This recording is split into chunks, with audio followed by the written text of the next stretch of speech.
Bismillahirrahmanirrahim. Assalamualaikum warahmatullahi taala wabarakatuh. Apa khabar saudara pelayar-pelayar? Salam sejahtera, salam pertemuan di alam maya.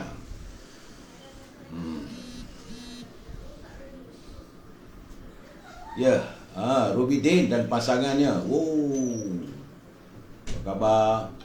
Saudara Syahir, Instagram, saudara Syahir Ibrahim, saudara Syuami Megat Ridwan. Waalaikumsalam. Terima kasih. Fubui, Tamastan, Edi Nur. Apa khabar Edi? Jamaluddin Nur, Omar, Yop. Assalamualaikum Yop. Apa khabar Yop? Cik Ibrahim, Cik Muda. Fazil Yop, Hamizah Adnan, Muhammad Azmi, Muhammad Aziz, Siti Farahah boleh sama ya. Mak Razi Abdul Rahman, Fau GS, Zack Perry, Rubidin. Apa khabar Bi? Semoga bahagia bersama pasangan. Abu Nems, Muhammad Razali Mustafa, saudara Syukur Jamil, saudara Radin Razak, saudara Ramli Sabran, Dr. Ahmad Humaizi. Apa khabar Dok? Semoga sihat walafiat. Muhammad Isyam. Malam ini malam minggu saudara. Nur Zahrah, Muhammad Noh, Muhammad Fuad, Amirul Azwan, Mohit, Muhammad Fazil, Muhammad Aizil, Azmi Hashim, Mat Rosli, Saudara Aziz, 2505, so Muhammad Aziz bin Azmi, Yahya Rashid. Ini Instagram, ada beberapa bini YouTube, Saudara Mat Razi, Saudara Murad Syukur, Saudara Hashim Matan, Halimah Hashim, dan teman-teman yang tak sempat saya santuni satu persatu. Saya mohon maaf kerana malam ni ada beberapa 2-3 pencerahan Azaz, Aziz. Dan saya mendoakan agar saudara semua sihat walafiat dan meneruskan perjuangan rakyat. Saya beri laporan dulu tentang hari ini, tanggal 25, hari ini 26 Jun, hari Sabtu. Hari ini nampak gayanya virus corona ada susut tapi tak banyak. Semalam 5,812, hari ini 5,803. Jumlah terkumpul sudah 728 Ulu Balang Lekiau. Jumlahnya 728,462 warga yang dijangkiti oleh virus corona, dan kematian hari ini adalah 81. Jumlah kematian adalah 4,884. Agak mengerikanlah jumlah itu Saudara Mustafa, Saudara Ghaffar, Saudara Zack. Di Perlis tak dapatlah mengekalkan dia punya sifar. Semalam alhamdulillah sifar. Hari ini ada 4 orang yang dijangkiti virus corona di Perlis Saudara Semisol. Di Kedah kekal macam semalam juga 186. Hari ini pun 186 Saudara Majid. Di Pulau Pinang turun semalam 270, hari ini 160. Di Perak, Yop, apa ni Yop? Semalam 72 dah cantik dah, double digit. Hari ini naik balik 137 Yop. Aduh, manalah ini Wan apa Epic Wan Lebor ni. Tak lama tak menjerit kot. Di Selangor masih lagi 2,000 lebih, 2,108. Semalam 2,187. Di wilayah Persekutuan hari ini 628, semalam 771. Begitu juga di Putrajaya ada peningkatan Saudara Ali Hamzah, Saudara Amran Said. Di Putrajaya hari ini 24, semalam 14. Di Negeri Sembilan, ini Negeri Sembilan saya tak tahu macam mana lah Negeri Sembilan ya, jumlahnya banyak sangat ni. Dah berapa hari dah? Dah hampir 2 minggu Negeri Sembilan. Angkanya tidak begitu menyenangkan kita. Mana 5 hari lepas Negeri Sembilan 437, kemudian dia naik 585, dia naik 677, dia naik lagi 781. Semalam dia susut 658, tapi hari ini dia naik balik 741. Jadi lengkuk di Negeri Sembilan tu dia tidak begitu cantik dan amat membimbangkan kita di Negeri Sembilan. Jadi warga Negeri Sembilan berhati-hati Saudara James, be careful Saudara Ramli Putih, Saudara Kamal Awang. Sebab di Negeri Sembilan saya melihat virus corona ini akan mengganas lagi, jumlahnya begitu. Di Melaka juga meningkat. Semalam 223, hari ini 355. Ini jiran kepada Negeri Sembilan. Di Johor juga meningkat. Semalam 196, hari ini 329. Begitu juga di Pahang. Semalam 139, hari ini 220. Jadi negeri-negeri di sebelah selatan harus berhati-hati sebab saya nampak virus corona ni dia macam menyerang ujung, lepas tu datang balik. Guna pergi ke selatan, datang balik, pergi ke pantai timur. Begitu keadaannya dan keadaan ini tidak begitu baik untuk kita.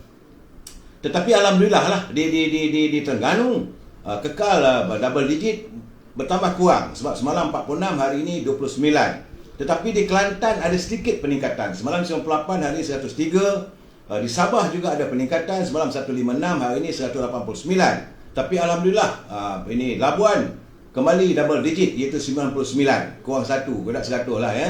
Di Sarawak juga susut. Semalam 673, hari ini 491. Itu laporan COVID-19 yang sempat saya lihat hari ini. Dan hari ini kita tanggal 26 Jun.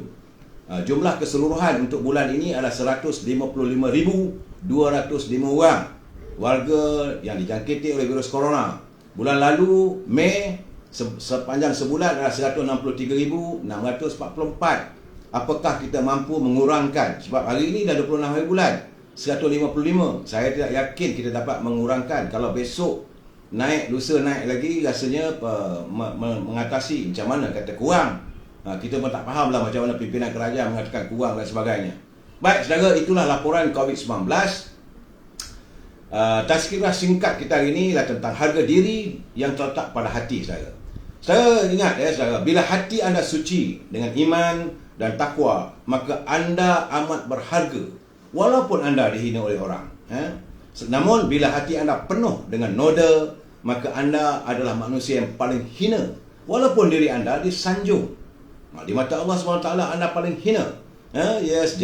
Sejatinya orang paling mulia di sisi Allah adalah orang yang paling bertakwa di antara kalian. Ini daripada surat Al-Hujurat ayat yang ke-13. Nabi Muhammad SAW bersabda, mafhumnya, Allah tidak melihat tubuh kalian, tidak pula kepada penampilan kalian, namun Allah melihat apa yang ada di dalam hati anda. Oleh itu, sudahkah hati anda setampan paras dan penampilan yang anda miliki? Adakah jiwa anda seharum parfum yang anda pakai? Inilah yang harus kita perhatikan. Ya, semoga kita semua mendapat keberkatan ilahi sepanjang hayat di dunia dan akhirat yang kekal abadi. Tazkirah pendek saya sikit hari ini. Dan mutiara kita hari ini adalah untuk mendapat seorang sahabat yang sejati, maka anda hendaklah jadikan diri anda sendiri sebagai seorang sahabat. Anda sanggup menyempurnakan diri anda menjadi sahabat kepada orang lain, maka pastilah anda akan mendapat sahabat yang sejati. Ya, saudara Muhammad Taslim, saudara Mak Razi, saudara G Bandel. Baik, saudara,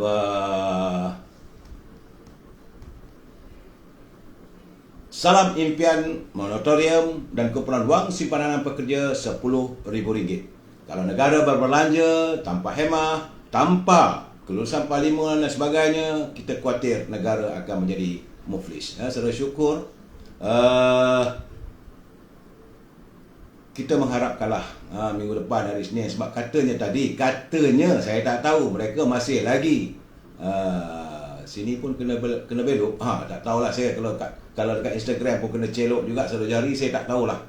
Saya buka dua, satu Instagram, satu di Facebook saya. Kalau agak-agak di Facebook ni kena hack, lari ke Instagram. Instagram kena hack, larilah balik ke Facebook saya. Jadi kabarnya saya dengar tadi mengikut kenyataan Yang Berhormat Mulia Tengku Zafrul, Senator Tengku Zafrul, Menteri Kewangan, dia kata bahawa pemberian air sinar, air lestari, lawan semana pekerja, begitu juga dengan moratorium, dia kata bakal diumumkan. Jadi kerajaan hari ini, kerajaan bakal akan diumumkan. Bila tak tahu. Bakal dikaji semula. Kajilah korang. Anda tidak tahu bahawa kehidupan sekali. Jadi bagi saya lah, mereka bermain dengan perasaan rakyat. Sebab itu tajuk perbincangan malam ini adalah warna-warni kehidupan, iaitu mimpi ngeri bagi rakyat. Sebelum saya memberi pencerahan, kita santuni dulu pantun Pak Nazir. Terima kasih Pak Nazir sempat mengirim pantun kepada saya. Beliau mengirim pantun itu melalui anak saya. Pak Nazir smart. Dia tahu dah telefon saya dah tak ada. Sekarang ni pun saya gunakan handphone cap ayam. Jadi sebab itu saya kata kadang-kadang suara tak dengar, saya kena jerit lagi sikit. Tapi kalau gambar tak cerah, saya minta maaf. Inilah kemampuan saya, Marhain. Saya juga space dara juga ya. Saya bukannya satu orang yang punya banyak wang, kena rampas di telefon, beli yang baru. Tak ada, pakailah yang lama. Sabarlah nak buat macam mana. Ya, Syah Kaisai, Saudara Majid Ahmad, gambar terganti. Ini phone begini saya tak ada buat apa lah. Saya ini handphone Cak Ayam. Kita pakailah apa yang patut. Ya, saya okey, apa kata Pak Nazir dalam pantunnya? Pak Nazir ini saya suka sebab kali ini dia mengirimkan pantun yang jenis 3 perkataan. Bukan pantun 3 kerat, 3 perkataan. Kata Pak Nazir, beli kacang tanah sama asam Jawa. Orang suka fitnah, kenalah periksa jiwa. Jadi kalau orang tu dia suka menabur fitnah, maka kena ceklah jiwa dia tu. Apakah dia ni jenis orang yang sakit jiwa? Tak ada kerja lain, main fitnah aja. Ya? Kemudian kata Pak Nazir lagi, makan pala jeruk sama durian Belanda. Fitnah itu amalan buruk, boleh porak peranda. Jadi ingat saudara, fitnah itu adalah lebih hina, lebih teruk daripada membunuh. Ya, saudara ZMR, ZZ, saya tak tahu nama apa tu. Kasih Mi, terima kasih Kasih Mi, lagi pergi Instagram, ya saudara. Ya, Zax, Adli Panik.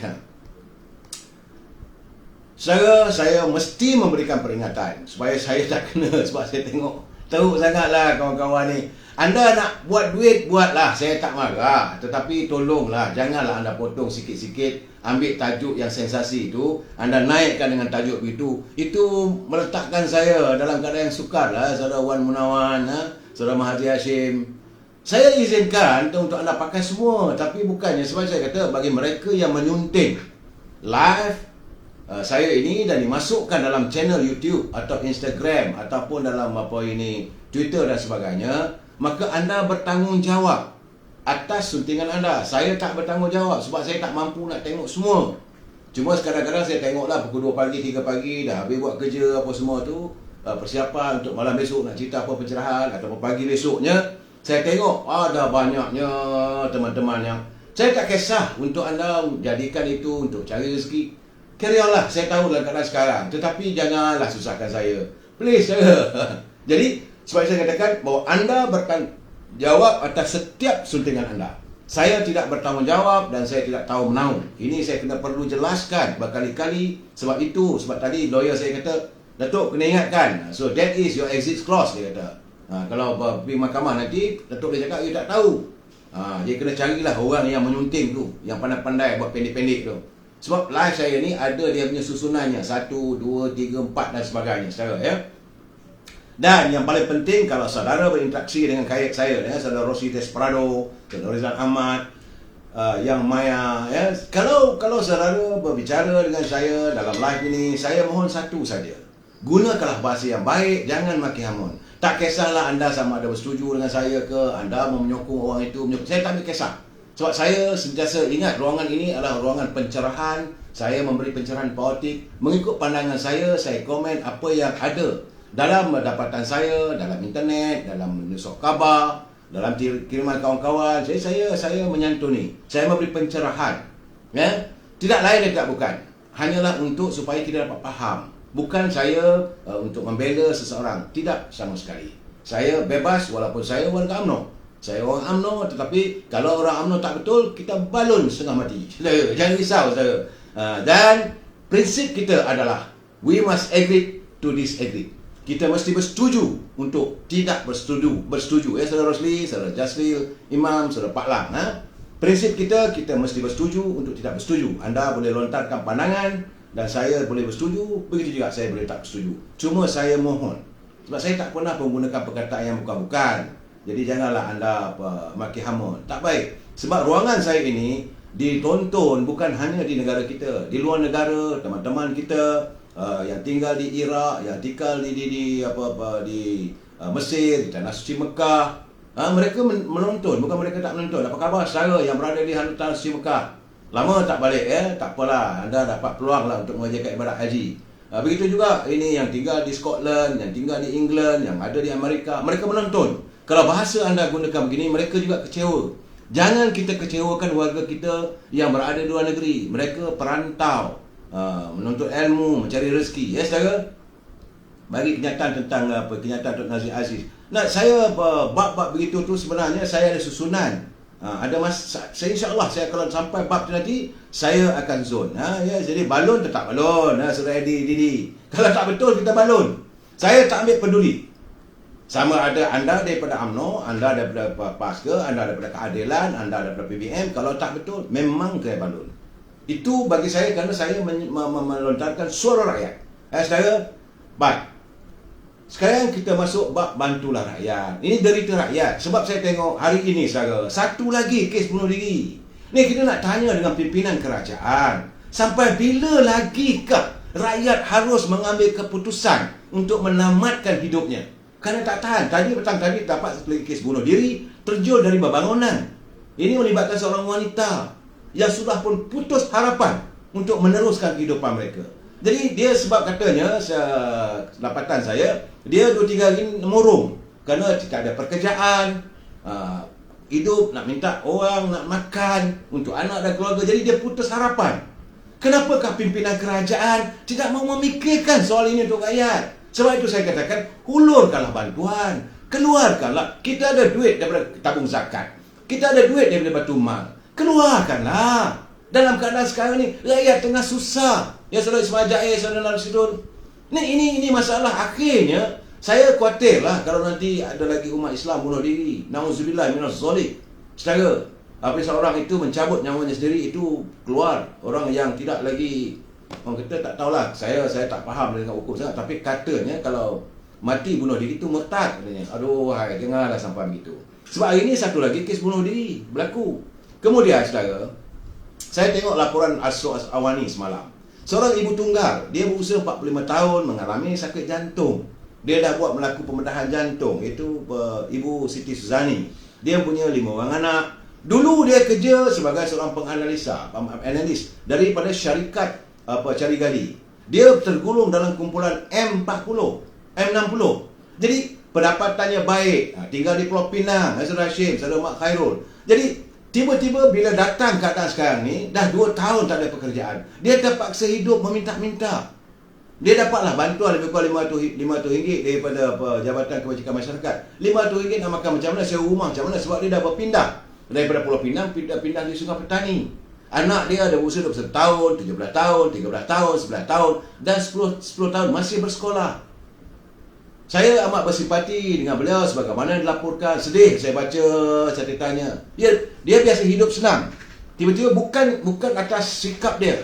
Dan dia pula sekarang ni jadi ibu tunggal. Dia sanggup tidak membeli ubat untuk merawat dia punya sakit jantung, hanya untuk beli makanan anak-anak. Jadi saya merasakan kenapa benda ini berlaku dalam negara kita ini. Kenapa warga kita harus mewarisi kemiskinan yang begitu teruk. Sebab itu saya katakan pimpinan nak keluar duit pun keluarlah, tapi ke mana pergi duit tu, itu yang kita persoalkan. Jadi jangan fikirkan perut anda sendiri. Jadi bagi anda yang ingin memberi bantuan, hubungilah Puan Siti Suzani Anton.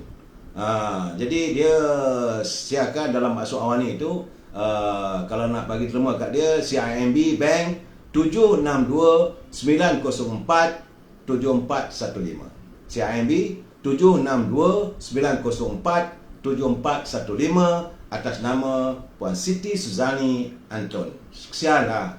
Kalau duit setakat RM500, anak 4 orang, rumah sewa, apa nak makan?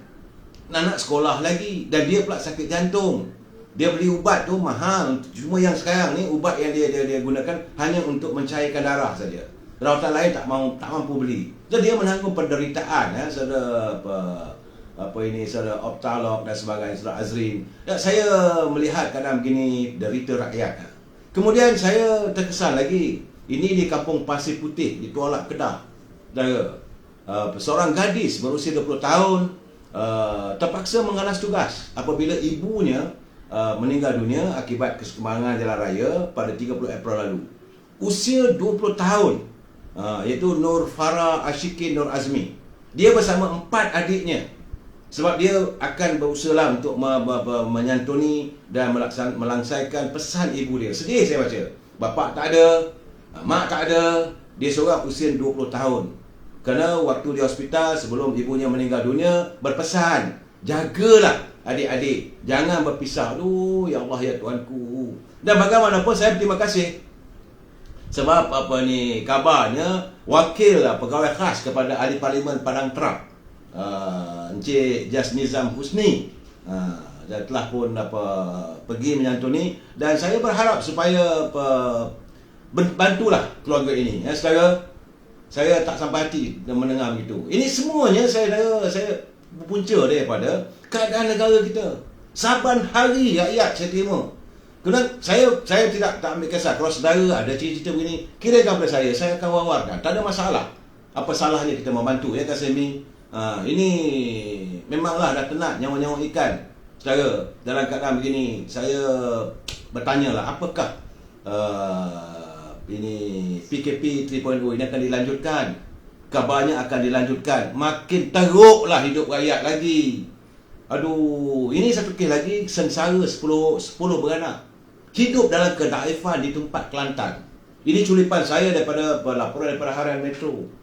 Sebuah keluarga, dia tinggal suami isteri, anak dia dengan bapa mertua dia yang dah tua. Jadi mereka dah hilang pencarian, hilang punca pendapatan, hidup dengan penuh keperitan. Tidur atas semen tanpa gebar. Makan pun minta tolong daripada orang. Ini dalam keadaan sekarang ni. Di mana tempatnya tu? Di Kampung Tebing. Di Kampung Tebing Tumpak, di Tumpak Kelantan. Saudara, kalau saudara yang tinggal di Tumpak semua, jenguk-jenguk lah, tanyalah mereka di Kampung Tebing itu bagaimana keluarga Muhammad Khairi Azhar Yusof. Dia bekerja kampung, terpaksa menerima apa sajalah. Apa saja orang nak ambil upah. Tapi sekarang ni dalam PKP tak boleh bekerja. Jadi terpaksa pula isteri ni bawa motor ambil upah. Upahnya RM2, RM3. Kalau orang kampung, bukan naik motor, ke basikal. Orang kampung nak beli barang apa semua, dia ambil upah lah. Tanya kampung ni nak cari cili ke, nak beli ikan ke, kayu basikal. Dapat upah RM2, RM3. Ya Allah, ya Tuhanku, kenapakah bangsa saya boleh sehina ini, semiskin ini? Kenapakah? Apakah dosa yang kami lakukan? Sehingga saya tak dapat melihat, saya tak mampu melihat bangsa saya dalam keadaan begini. Sebab itu saya marah dengan pimpinan negara yang tidak langsung nak tengok. Sepatutnya apa yang disiarkan oleh media, santuni segera. Kalau tumpat hantar wakil rakyat, tanya wakil rakyat, what have you done to your people? Takkanlah sabar malam saya menjerit. Saudara, saya tak mampu melihat kesakitan dan penderitaan rakyat. Tak mampu saya. Saya sebenarnya very sensitif benda begitu. Sebab tu saya akan marah kalau orang menghina bangsa saya. Kalau orang menghina raja saya akan cepat meledakkan bangun. Apatah lagi kalau rakyat bangsa saya sendiri jadi kehidupan begini. Jadi bagi saya tak sepatutnya negara kita kaya raya, hasil ada. Bukan tak ada hasil, saudara. Lihatlah negara Singapura, apa hasil pun tak ada. Dia tak ada kilang, adalah kilang sikit. Dia tak ada hasil minyak, dia tak ada minyak sawit, dia tak ada getah, dia tak ada padi. Tapi rakyat dia boleh hidup selesa. Ini adalah kerana kepimpinan. Sebab itu kita merasakan kepimpinan. Jadi anda yang berada 70 orang, bukan seorang, 70 orang yang tinggal yang berada di Anjung Kuasa Distrik Perdana, di Putrajaya tu. Tengok-tengoklah rakyat. Apatah lagi anda menjadi wakil rakyat. Sedih saya dengar cerita ni. Kerana dia kata Siti Nadia berkata suaminya melakukan pelbagai kerja sumber rezeki untuk kelangsungan hidup mereka, termasuk mengambil upah mengantar garam kasar ke Terengganu. Jadi dia kata sekali seminggu dapatlah bayarannya RM100. Jadi kalau 4 minggu RM400. Nak tanggung 10 orang dalam keluarga. Bapa mentua ada, anak ada 6 orang. Itu keadaan hidup miskin. Berusahalah kita saya mencari jalan. Saya berdoalah supaya segeralah ada pimpinan negara akan datang, boleh membantu membangunkan kembali. Kita sebenarnya dulu dah jadi negara yang membangun. Dah cantik. Dasar ekonomi baru kita ada dah mula. Zaman-zaman UMNO Barisan Nasional dulu, sebelum kena fitnah dan sebagainya, kita hidup dengan agak orang kata moncak. Ini siapa dia ni? Madram belanja normal sebulan 1,500, dapat BPR 500, 6 bulan barang harga tak kontrol, belanja rumah dah jadi 1,800 sebulan, tak ada mana tempat BPR. Kerajaan saya dah kata tadi, bukan hanya kerajaan gagal, Saya tidak mau mengatakan kerajaan, saya kata pimpinan tidak menyantuni kehidupan rakyat. Nah, secara jadi itulah keadaannya. Ini bagian perintah rakyat. Now saya masuk bab politik. Saudara Siti Zainon, ini politik. Politik ni satu hal lagi. Di saat rakyat menderita, kita masih lagi bercempera. Kita masih lagi tomah menomah, tuduh menuduh, fitnah memfitnah. Ya orang ni kata begini, ya orang kata begini. Duduk pula ni kluster mahkamah. Cuma saya nak berpesan lah. Mereka yang mewujudkan kata-kata kluster mahkamah tu, sedarilah anda juga bukan bersih. Anda bukan bersih, bukan saya kenal. Saya tahu siapa anda. Walaupun anda sekarang ni bergelar menteri, anda bergelar timbalan menteri, anda memimpin GSC, anda tidak bersih sepenuhnya. Ada latar belakang anda, cuma SPRM tidak bertindak disebabkan mungkin saya tak tuduh, mungkin kerana anda berada di anjung kuasa di si perdana. Anda tak bersih. Jangan tuduh orang kluster mahkamah, kluster mahkamah. Bila masa anda naik nanti jadi kluster mahkamah, baru anda tahu. Sebagai contoh, cakap banyak, ini kluster mahkamah daripada UMNO. Yang salah semua UMNO. Yang lain bukan apa cerita videotape di Sabah. Ini kerana dia belum cakap kluster mahkamah, kluster mahkamah. Kamu nantilah, tunggu nanti. Kalau ada kerajaan baru, bongkar balik. Sebab Aziz dah mengaku, tunggu masa lah untuk anda berehat di hotel yang terhebat. Dia panggil Bamboo Garden, Bamboo River. Dan saya melihat secara adalah UMNO. Ini saya nak cakap pasal UMNO, saya jangan marah. Saya dengar baik-baik, memang saya nak berlasah orang UMNO ni. Ini kluster yang saya panggil kluster berudu. Katak, sebelum jadi katak dia berudu dulu. Kerana berudu dalam UMNO ni, Datuk Seri Zahid Hamidi sebagai presiden kena bersihkan. Dulu saya dah cakap, kena berani, kena tegas, ambil tindakan. Jangan risau. Kerana mereka ni kepalanya BN, ekornya di Perikatan Nasional. Dan bila jumpa je, dia melompat jadi katak. Sebab kita dah menetapkan tarikh, kita minta supaya persidangan parlimen dan sebagainya dah diwujudkan macam-macam. Ada pula cerita tentang SD25, orang ini akan didapat sokongan, orang ini tak disokong, orang ini setuju, sedangkan mesyuarat dah bersetuju. Tiba-tiba mereka yang menghadiri mesyuarat, mereka jadi pemimpin, boleh mengeluarkan kenyataan, tak semua setuju. Jadi celaru habis. Sedangkan di peringkat akar umbi tidak berlaku. Maka saya tengoklah, analisa lah. Para profesor-profesor ni membuat analisa. Analisanya UMNO sekarang ni terbagi pada 3 kumpulan. Mana ada 3 kumpulannya? UMNO ada 1. Warga UMNO di peringkat akar umbi, dia tak peduli apa. Sebab yang buat kecoh ni di atas. Bukan ramai pun 4-5 orang. 4-5 orang ahli UMNO, ahli parlimen mewakili UMNO yang berada dalam kerajaan menjadi menteri. Orang yang gila nak dapat jawatan. Orang yang nak gila nak jadi Perdana Menteri, nak jadi timbalan Perdana Menteri, nak mengekalkan jawatan mereka sebagai menteri. Orang inilah membuatkan macam-macam. Sebab itu saya katakan, Datuk Seri Zahid, jangan takut. Ambil tindakan pecat ataupun bawa ke biro disiplin.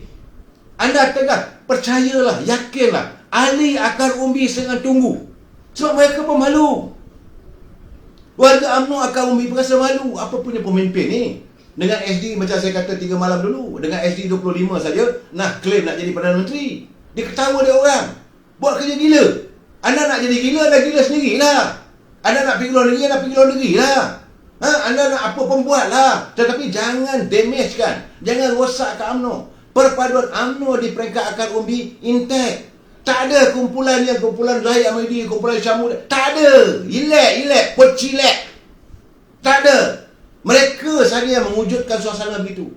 Ahli akar umbi menerima prinsip demokrasi. Sehingga saat ini Presiden UMNO Zahid Hamidi. Full stop. Dan Zahid Hamidi kena bertindak tegas. Masalah sekarang ni, kerana Zahid Hamidi tak tegas, orang balon lah. Don't care. Saya tengok kenyataan Datuk Mak Hassan sebagai timbalan. Dia tegas. Dia menyatakan sokongan pada presiden. Dan presiden ada 3 orang. Datuk Seri Khalid Nordin menyatakan dengan tegas. Datuk Mahathir Khalid tegas. Cuma Ismail Sabri ni kadang-kadang ke kanan ke kiri, ke kanan ke kiri. Sebab kluster menteri. Yang buat kecoh ni kluster menteri. Sebab bercita-cita nak jadi Perdana Menteri. Yang merasakan diri layak jadi Perdana Menteri. Mereka tak layak. Sebab itu saya kata berapa malam anda yang menonton live saya ini, yang bergelar doktor tadi ada, yang jadi insinyur, yang jadi peguam, lawyer ada. Saya rasa kalau anda ada peluang untuk bertanding sebagai ahli parlimen, anda lebih jauh, lebih layak dari mereka. Pemikiran anda lebih fresh dari mereka. Cuma nak buat macam mana? Budaya UMNO yang dulu, sekarang ni kita kena ubah. Datuk Seri Zahid Hamidi perlu merubah. UMNO mesti dibersihkan. Tak mau lagi katak-katak berudu ni. Ada unsur-unsur katak berudu, kepala botak, buang. Pecat, habis cerita. Jangan risau, jangan takut. Mereka ni tak ramai pengikut. Tak ramai. Kalau yang ada 25 orang ataupun 30 orang lah kata, baru 30 bahagian. Kita ada 191 bahagian. Yang takutnya apa hal? Takut sangat nak buang. Artinya anda takut pada bayang-bayang. Sedangkan ahli UMNO kukuh di bawah. Begitu juga dengan Muafakat Nasional. Antara ahli UMNO dengan warga PAS di bawah, peringkat bawah kukuh. Cuma mereka juga rasa malu perangai lebay-lebay yang ada di atas tu. Sebab itu mereka pun sudah ada kedengaran cyber trooper daripada parti PAS. Mereka kecewa, akhirnya mereka keluar, bertinggalkan. Kalau macam ini keadaan PAS, kami mengalahlah nak buat kerja. Kita nak memperjuangkan dengan PAS apa semua, dapat pemimpin lebay-lebay macam ni, buat malu kita je. Ini keadaan saudara. Saya harus melaporkan, saya harus memberi pencerahan. Sebab mereka bercita-cita besar. Nak jadi Perdana Menteri, nak jadi timbalan Perdana Menteri, nak kekal sebagai menteri. Pecat habis mereka, baru mereka tahu langit tinggi rendah. Saya yakin ahli UMNO peringkat akar umbi mungkin bertepuk tangan. Datuk Seri Zahid Hamidi, dengarlah cerita saya ni. Please listen. Berilah sekali ahli UMNO sedikit kepuasan. Dulu waktu Datuk Seri mengambil tindakan, bukan Datuk Seri ya, waktu Majlis Tinggi, Biro Disiplin ambil tindakan pada Tun Faizal. Begitu ahli peringkat akar umbi okey. Tapi sekarang ini kenapa 4-5 orang yang ada atas tu tak diambil tindakan? Ambil tindakan. Jangan takut. Mereka akan membuatkan kepelbagaian cerita, naratifnya. Tapi akhirnya kena pada Presiden. Presiden dah kata nak bertanding, bertandinglah. Tak ada masalah. Jadi saya bila saya tengok Kasimi pelan-pelan, jangan bagi saya lapaskan ayat itu, tak baik. Saya bukan orangnya. Saya marah-marah juga. Ini keadaannya. Dan tadi saya nak jelaskan. Tadi saya dalam perjalanan, saya pergi jumpa lawyer. Ya, peguam saya telefon saya, dia kata, Tok boleh jumpa tak? Saya nak bincang. Kalau in case saya punya case nanti berpanjangan ke mahkamah, mereka nak tahu ceritanya, apa yang dia ini tiba saya apa semua. Saya ceritalah apa semua tu. Tetapi dalam perjalanan saya dan balik daripada jumpa dengan peguam tadi tu, saya betul-betul syahdu, sedih saya tengok. Deretan anak muda kita terkena betulan pula. Tadi ada satu aksiden. Edison tu anak muda kita yang bawa jadi apa ini Grab Food. Langgar dengan kereta agak mewah lah. Tapi nasib baiklah dia ditolong, kawan-kawan dia rapat. Mereka satu hati. Saya amat bangga dengan sikap anak-anak muda yang bawa Grab Food, tak tahu apa company, macam-macam company ada. Grab lah, Ford Lola, macam-macam lah. Warna orange, warna purple, warna hijau. Mereka satu hati.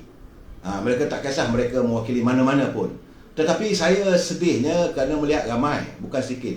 Setiap motosikal yang lalu, 10 buah motosikal, 2 saja motosikal yang tidak menjadi Grab Food.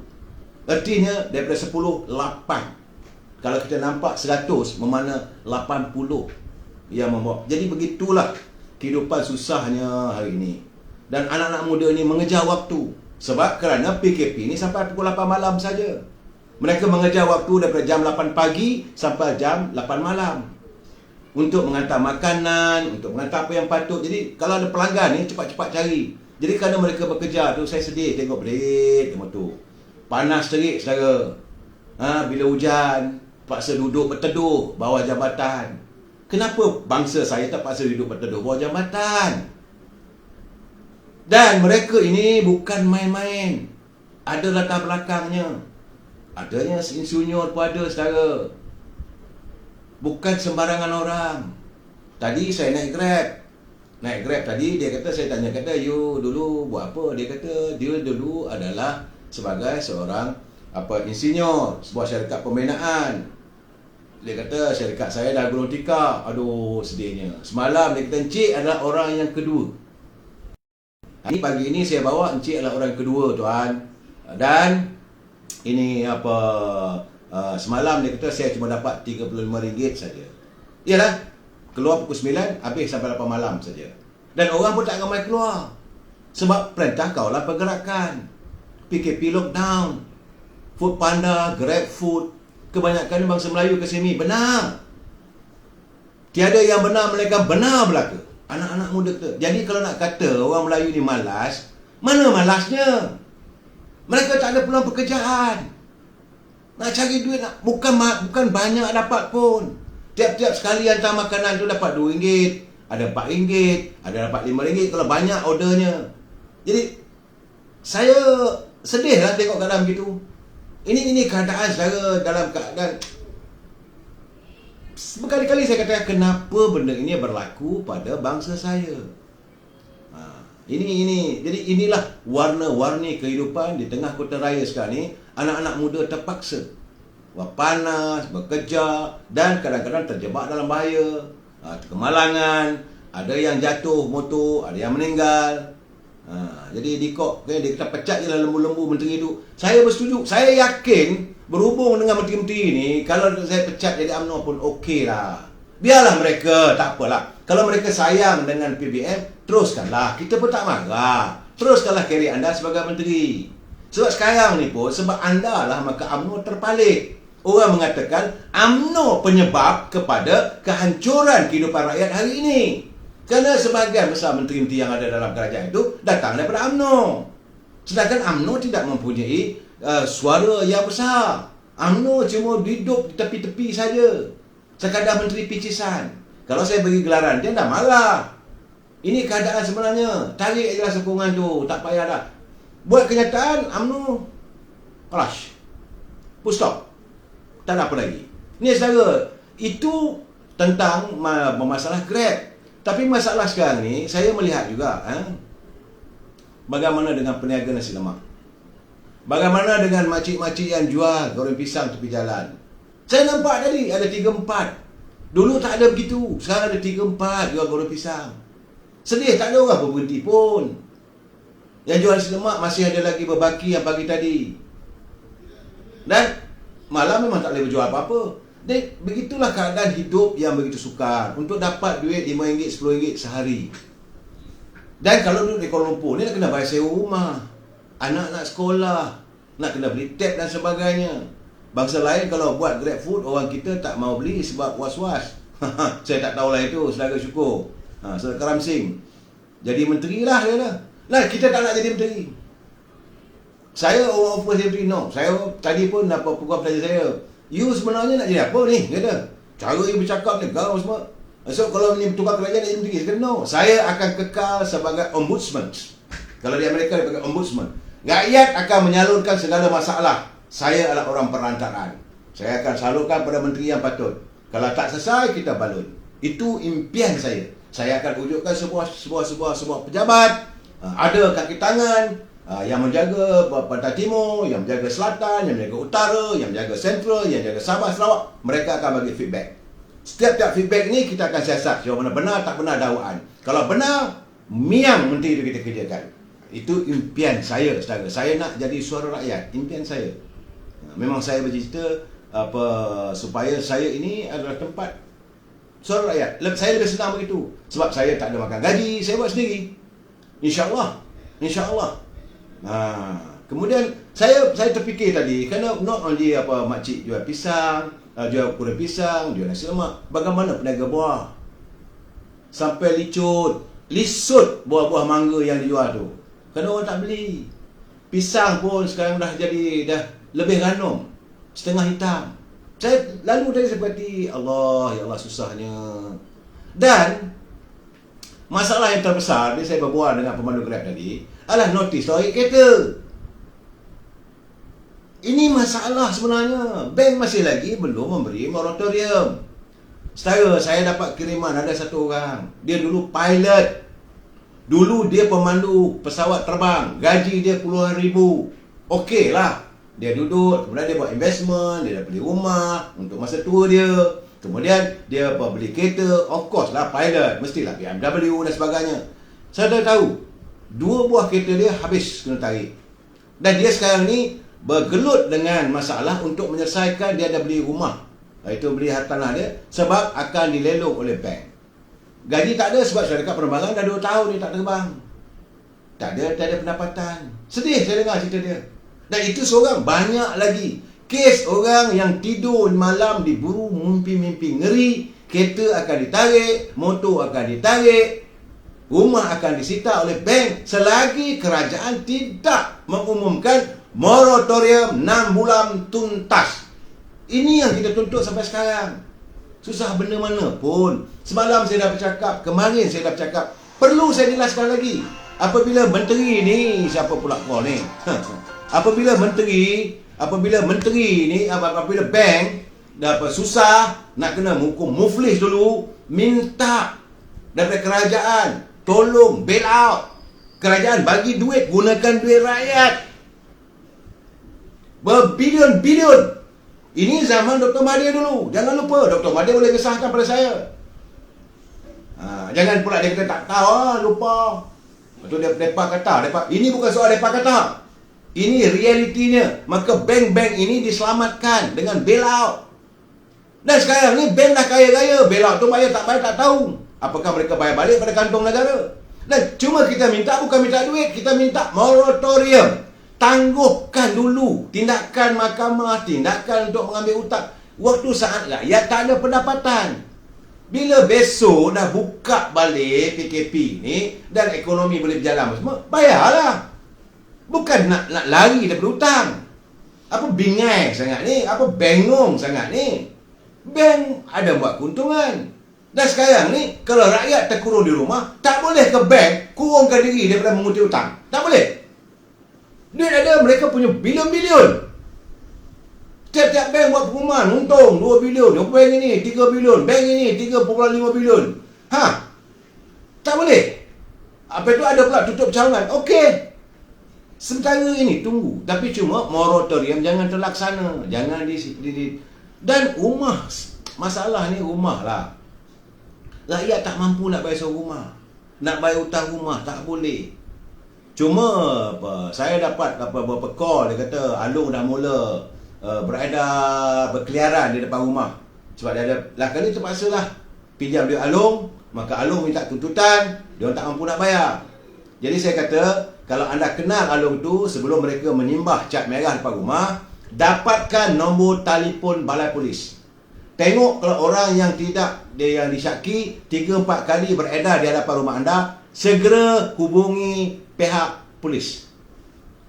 Pihak polis pasti akan mengambil tindakan. Sebab tidak ada peruntukan undang-undang di negara kita ini. Orang yang berhutang itu boleh dipaksa bagaimana Along memaksa. Boleh menggunakan kekerasan. Boleh menggunakan paksaan, rumah disimbah ataupun orang dipukul untuk memohon hutang. Tidak. Bila kau berhutang, okey, hutang itu kena dibuktikan. Adakah ditandatangani? Ya ambil, okey, buktikan. Dan kadang sekarang ni tak ada kemampuan pergi ke mahkamah lah. Yang berhutang, take me to the court. Sue me. Habis-habis sangat, dijatuhkan muflis. Itu ada undang-undang yang telah pun ada di negara kita ni. Bukan berartinya saya tak bayar hutang anda pukul saya. Saya tak boleh physical harassment. Tak boleh, tak ada undang-undang dalam negara kita mengizinkan. Jadi kalau ada saudara lihat Along, segera hubungi balai polis yang berhampiran. Sebab itu saya katakan, pastikan anda ada nombor telefon balai bomba, balai polis. Ini budak-budak Along ni kadang-kadang bukan boleh tahu juga ni. Hubungi. Sebab itu saya kata, kalau orang nak tarik kereta, kalau kereta anda berada dalam kawasan rumah anda yang berpagar, dia orang tak boleh masuk nak rentap. Tak boleh, tidak ada undang-undang mengizinkan. Biarlah kita sadar begitu saja. Sebab kadang-kadang kita cara nak melawan apa ni bank-bank ni atau peminjam-peminjam ni yang berhati Yahudi ni, itu aja cara. Kalau mereka menggunakan gangster dan sebagainya, sila hubungi pasukan polis. InsyaAllah sekurang-kurangnya bolehlah mereka berehat dalam lock up 2-3 hari. Sebab mereka menggunakan kekerasan untuk menuntut hutang. Tak dibenarkan. Saudara, ini saya pesan sebab saya pun berjumpa bersembang juga tadi. Dan masalah sekarang ni kita minta supaya kerajaan dalam keadaan you dah kurung rakyat. Berbulan dah dalam rumah. So, bil elektrik ni sekarang ni kita minta tarikh ni dikurangkan lah. Okey, saya terima kasih pada Datuk Samsul Nasara. Dia kata sehingga bulan Julai nanti kalau tak bayar pun api tidak akan dipotong. Betul, terima kasih. Kerana kita akan bayar. Kalau ada pendapatan, tak ada pendapatan nak bayar macam mana? Yang kedua, tarikh itu dikurangkan lah. Jangan membebankan rakyat. Ini keadaannya. Dan yang paling penting, wakil-wakil rakyat, ketua-ketua parti politik, kalau anda mau menyantuni rakyat, santuni bagaimana cara ahli parlimen di Kuala Kerai. Dia buat pondok makanan. Sebab bakul makanan ni bukan bagi sekali untuk sebulan. Yang ada dalam bakul makanan yang disampaikan sekampit beras, sekampit gula, sedikit minyak masak, sardin 4-5 tin dan telur 1 papan. Itu saja. Cukup ke untuk sebulan? Sedangkan rakyat dah terkurung berbulan-bulan. Kita bukan minta areas makanan tu hantar bertimbun, tidak. So, kena datang balik. Bukan hantar sudah, aku dah buat dah. Tak boleh begitu saja. Kena ada selia lagi. Kena ada pegawai anda minta bantuan daripada polis. Mai Sabri, anda kena bagilah kelonggaran kepada pegawai-pegawai perhubungan untuk membuat bancian sejauh mana bantuan itu sampai. Dan ini menteri yang berada di kebajikan masyarakat ni, tengoklah, keluarkanlah bantuan. Dan menteri yang jaga keharmonian, Menteri Muhibah, Kak Limah, dulu tak jadi menteri. Kalau saya jadi menteri ni, percaya dek, akak buat kerja baik-baik dek, buatlah sekarang. Jangan diam diri aja. Besok dah tak ada jawatan, besok marah pula lagi. Nah, sekarang ini dah santuni rakyat. Dan okey saudara, dalam keadaan begini, saya melihat sebenarnya macam saya kata lah, bahawa apabila penyimpan besar Moho Raja-Raja Melayu mengumumkan titah penghasilan dan perbincangan raja-raja pada 16 Jun itu hari, rakyat menyambut dengan penuh kesyukuran. Seolah-olah macam menyambut berita besok hari raya. Sebab yang mengumumkan itu adalah penyimpan besar Moho Raja-Raja Melayu. Tapi akhirnya mimpi yang tak kesampaian. Sampai saat ini mimpi yang tak kesampaian. Apa yang menjadi pertikaian mereka sekarang ni, titah tuanku berhubung dengan rakyat tidak disantuni. Tidak ada pengumuman daripada Duli Yang Mulia Raja-Raja menyatakan, menitahkan bahawa baginda Raja-Raja Melayu amat prihatin dengan kehidupan suka rakyat, tak disantuni. Amat prihatin supaya ini tempoh darurat ini ditamatkan 1 Ogos. Tak ada tindak balas. Saudara, malahan sekarang ini berkah kemungkinan disambung lagi PKP. Sambung lagi. Ertinya tidak disantuni titah raja-raja. Apa yang diwujudkan adalah perbalahan tentang parlimen. Itu saja hari-hari. Saban hari mereka bercakap tentang parlimen. Kita minta parlimen, bukan kita nakkan menjatuhkan sesiapa. Berkali-kali saya katakan, tetapi kita nak bertanya, wakil rakyat nak bertanya, apa perancangan kerajaan? Yang kamu katakan akan itu bila? Yang kamu katakan bakal itu bila? Ini yang kita nak tanya. Sebab itu parlimen perlu bersidang. Tapi apa berlaku sekarang ni? Menjadi polemik saban hari. Sebab itu saya agak tertarik dengan tulisan sahabat saya, Datuk Jalani Harun. Beliau adalah pegawai diplomatik untuk UMNO. Dia hantar kat saya petang tadi. Dia kata sebelum insan marhain, dia kata dia lah yang kurang ilmu ni melalut. Dia kata saya minta maaf awal-awal jika ia menggeser hati setengah orang. Ini berkenaan statement panjang lebar Peguam Negara. Begitu juga polemik mengenai kuasa yang di-Pertuan Agong dalam urusan sidang parlimen, darurat dan sebagainya. Menteri Kehakiman, Menteri Kanan, ahli parlimen, ahli perundangan dan pakar-pakar lain pun berebut-rebut buat kenyataan. Dan mereka seolah menunjuk pandai lah, macam saya katakan. Saya ingin bertanya, perlu ke disekolahkan Raja-Raja Melayu ni dalam berhubung dengan bidang kuasanya mengikut perlembagaan? Apakah Raja-Raja Melayu kurang arif mengenai peranannya sehingga kan perlu AG Chambers Iaitu pejabat peguam negara yang dan lain-lain itu buat kenyataan mengenainya. Jadi apakah negara sekarang ini sedang berdepan dengan krisis perlembagaan? Ataupun sekarang ini kita berdepan dengan krisis kuasa bagi mencari sesuatu yang lebih mutlak? Sebagai seorang rakyat, kita ingin bertanya kepada AG Chamber ni, ini tutorial ni untuk siapa? Yang kau bagi panjang lebar? Untuk rakyat ke? Atau untuk Yang Dewan Agong ke? Atau untuk Raja-Raja Melayu? Jika untuk rakyat, rakyat tak minat. Rakyat tak minat nak ambil tahu soal apa ni, kuasa agung, kuasa eksekutif, suara Perdana Menteri, kuasa ni. Rakyat tak minat. Berkali dulu pun saya dah cakap, dan saya nak 3-4 hari lepas. Rakyat nak tahu apa peruntukan untuk mereka dapat meneruskan kehidupan. That's all. Jadi masalah sekarang ni, jika untuk rakyat mereka tak berminat langsung membaca pasal itu, perkara ini, perlembagaan itu, mereka lebih minat mendengar apa kerajaan boleh buat untuk mereka, terutama yang terkesan daripada pandemik ini. Rakyat lebih berminat untuk mendengar jawapan kerajaan. Mengapa lockdown ini dikenakan ke atas mereka? Sedangkan kilang-kilang yang dikatakan merupakan penyumbang terbesar kepada COVID-19 masih beroperasi. They wanted to know. Anda sebagai peguam negara sepatutnya charge lah menteri itu. Tanya pada MITI, kuasa apa yang kamu gunakan? Anda cross mengapa? Sebab rakyat dikurung di rumah. Kilang-kilang dibenarkan, dibebaskan untuk beroperasi. Ini tidak. Jadi apabila polemik kuasa yang beragung ini berluasa, seolah-olah kerajaan memperbudak-budakkan istana. Ini yang membuat orang Melayu marah dan mengebahkan kepada umum mengenai hak kabinet ke atas YDP yang Dewan Agong. Kerana tidak rakyat akan melihat seolah-olah istana ini berada di bawah telunjuk Perdana Menteri dan kabinetnya. Dan ini meninggalkan kesan yang tidak baik di mata rakyat mengenai kedudukan duri-duri yang maha mulia.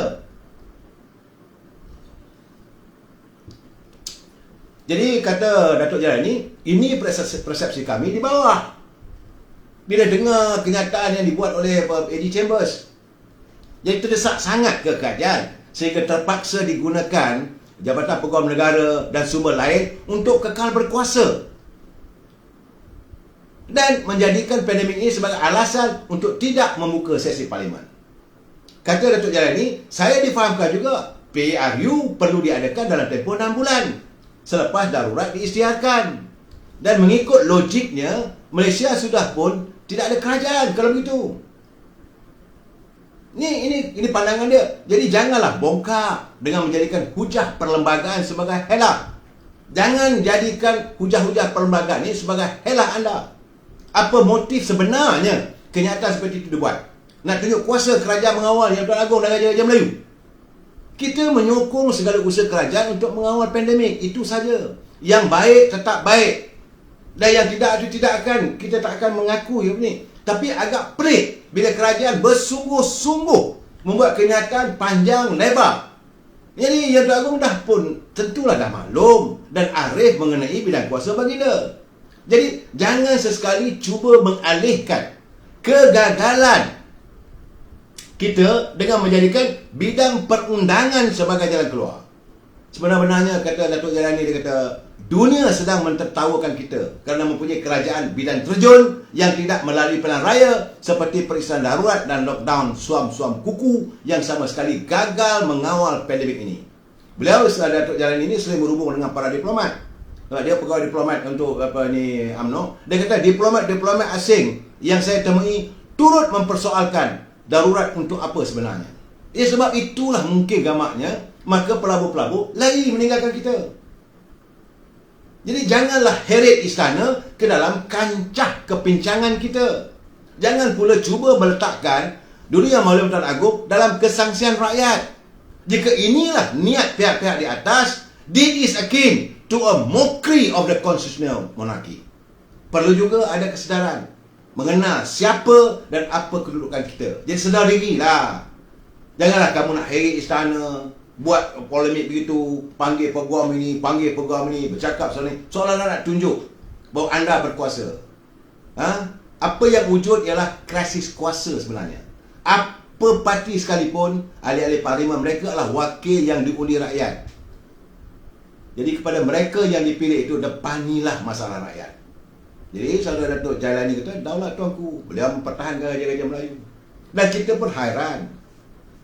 Sebenarnya saya pun merasa hairan sebab kenapa pula nak buat parlimen bersidang apa semua tu. Akhirnya kerajaan Perikatan Nasional pula telah putuskan bahawa satu persidangan khas parlimen akan diadakan pada awal bulan Ogos supaya ahli-ahli parlimen datang secara fizikal untuk luluskan pindaan-pindaan tertentu supaya kita tidak perlu datang secara fizikal pada bulan September apabila parlimen benar-benar bersidang nanti. Kita kata apa hal ni?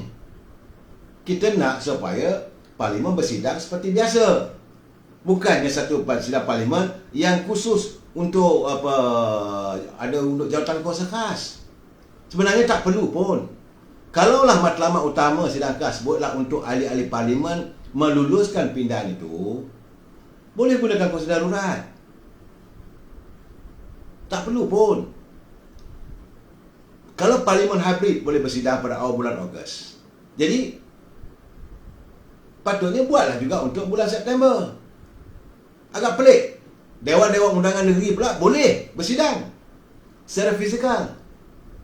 Ini sebab Selangor dah buat pengumuman, Sabah dan di Sabah dah buat pengumuman, Pulau Pinang dah buat pengumuman, Dewan Negeri nak akan bersidang. Jadi rasanya peliknya, apakah keselamatan Dewan Undangan Negeri itu lebih kebal daripada parlimen? Adakah ahli Dewan Undangan Negeri itu lebih hebat daripada ahli parlimen? Dewan Negeri boleh bersidang, parlimen tak boleh bersidang. Ini yang kita timbul persoalan. Malahan saya melihat pula ni sudah ada pula ni. Ini satu lagi hal lagi ni. Kerana orang akan mempertikaikan Dewan Negeri bersidang, sudah ada pula bekas hakim Mahkamah Persekutuan Gopal Sriram memberi amaran. Wah, besarnya kuasa. Dia bekas hakim je pun, Gopal Sriram ni. Dia memberi amaran kepada negeri-negeri agar tidak bercanggah dengan sebarang keputusan Putrajaya dengan mengumumkan pembukaan semula Dewan Undangan Negeri sebelum perintah darurat berakhir. Bekas hakim boleh warning Menteri Besar, boleh warning Dewan Undangan Negeri. Kuasa dia seolah-olah mengatasi kuasa raja negeri-negeri. Saya baca tu menyirat dah. Dia Sriram kata keputusan demikian hanyalah sia-sia jika perintah darurat yang dijadualkan berakhir 1 Ogos depan dilanjutkan susulan keadaan pandemik COVID-19. Saya kata apa benda lah dia orang ni. Saya bukanlah resis, tapi apabila Sriram ni seolah-olah mencabar kuasa sultan. Dewan Undangan Negeri kuasa tuanku. Raja dah titah. Sriram boleh seolah menyanggah titah Sultan Selangor, titah Sultan Johor, titah Sultan Perak. Who are you? Dia beginilah keadaan sekarang. Dan Putrajaya boleh berdiam diri. Kerajaan Perikatan Nasional boleh berdiam diri. Sepatutnya dia bercakap, Sriram, you shut up. Betul, you pakai undang-undang. You cuma bekas hakim saja. Now masalah sekarang ni, kamu tindakan ini seolah mencabar istana. Dan ini boleh mewujudkan krisis perlembagaan. Dan ini rakyat akan bangkit. Dan ini boleh membuatkan suasana chaos. Hanya kerana kenyataan kamu. Betul, kamu bekas hakim, tapi kamu bekas. Dan jangan kamu nak menterjemahkan segala-galanya. Sebab di negeri-negeri itu kita kena ingat perkara kita perjanjian. Sebab itu kadang-kadang Sabah mempertikaikan. Dia sebut perjanjian 1963. Sebelum tertubuhnya kerajaan Malaysia ini, kita ada perjanjian Persekutuan Tanah Melayu. Negeri-negeri yang bernaung di bawah Persekutuan Tanah Melayu ada dia punya perjanjiannya. Jadi kamu sebagai bekas hakim, janganlah kamu nak terjemah yang bukan-bukan. Memang saya bukan pakar undang-undang, tapi saya mengikut dari segi logika saya. Saya main cut short. Tiap-tiap negeri ada raja.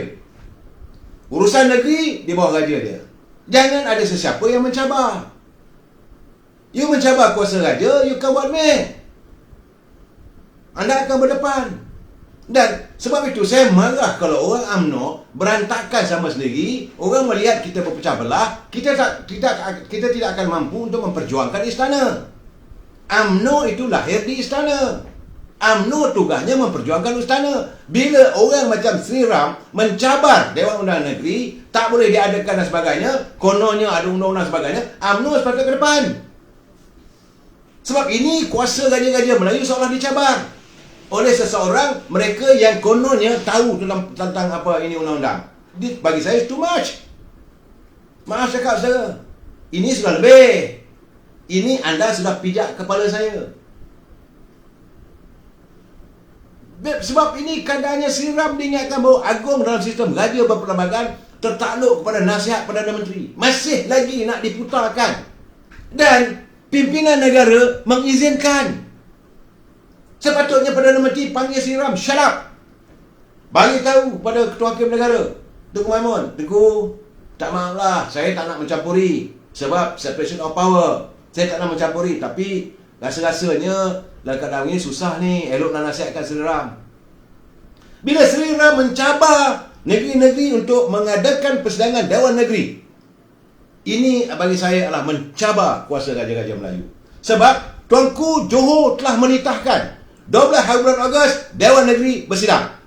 Tiba-tiba Sri Ram kata, no. Who are you, Sri Ram? Betul, you peguam. Betul, you mahkamah, you hakim. Tapi seolah jangan mencabar. Sebab bekas hakim Mahkamah Pertuturan Gopal Sri Ram memberi amaran, wow, kepada negeri-negeri agar tidak bercanggah dengan sebarang keputusan Putrajaya. You boleh bagi nasihat, tak payah buat kenyataan akbar. Kalau you benar-benar ikhlas nak bagi nasihat, pergi jumpa pegawai pergilah. You bekas hakim, bercakap dengan Tuan Hakim, bercakaplah dengan Peguam Negara. Jumpa Peguam Negara akan panggil legal advisor. Tiap-tiap negeri dia ada pegawai undang-undangnya, iaitu legal advisor, sebagai penasihat undang-undang kepada Datuk Menteri Besar. Datuk Menteri Besar ni akan sembahkan kepada negeri, kepada raja. Tapi kalau apa saja yang tuanku titahkan, mereka kena ikut. Pentadbiran negeri di bawah kuasa raja. 1964 perjanjian. Jangan lupa, kita ada perjanjian banyak. Tubuh Undang-Undang Tubuh Kerajaan Melayu, Undang-Undang Tubuh Kerajaan Persekutuan, Undang-Undang Tubuh Kerajaan Malaysia. Banyak. Kalau kita nak pertikaikan, bagi saya sekarang ni, akar umbi tak mau ambil tahu. Akar umbi kata, pertama-tama sekali, makan kami mana? Bila lagi masalah lockdown ni? Ini Saudara Leman Sarip, ini cara mereka nak hapuskan Islam. Memang saya tahu. Saya tahu Saudara Leman. Mereka sekarang ni memikat kita untuk melihat agar kuasa raja kita ini boleh dipertikaikan. Ini adalah orang yang khianat. Tak maaf. Sebab bagi saya, jangan cabar raja-raja saya. Negeri, kuasa raja-raja negeri. Undang-undang Dewan apa ini agama memang 100% tertakluk di bawah kuasa raja. Kuasa Dewan Negeri pada tuanku lah. Tuanku akan titahkan. Sekarang tuanku dah menitahkan. Sepatutnya Parlimen juga harus bersidang. Sebab mengikut apa kenyataan penyimpan besar Moho Raja-Raja Melayu, Tan Sri Syed Daniel, dia kata bahawa Dewan Pertuturan Agong menyatakan bahawa Parlimen hendaklah mengadakan persidangannya secepat mungkin. Yang dijadikan yang orang ni bagi kata bila lah, orang ni kata segeranya bila, mabat tempohnya, tuanku tak bagi tarikh semua. Ini adalah ciri-ciri yang memperlihatkan seolah-olah mereka menentang. Saya nampak. Sebab itu saya haraplah tak lama lagi saudara, bersabar dulu rakyat. Kita tunjukkan kuasa kita di peti undi. Tak lama, paling-paling lewat pun 2 tahun je lagi. Mana pula 2 tahun? Setahun lebih je. Setahun setengah nanti kita akan ada pilihan raya umum. Sebab dia dah waktu 5 tahun. Bertukar kerajaan, mereka yang mempertikaikan raja-raja Melayu, kita song-song satu persatu. Wabillahi taufiq wal hidayah. Assalamualaikum warahmatullahi wabarakatuh. Selamat malam, kita bincang lagi malam esok. Sekian, terima kasih.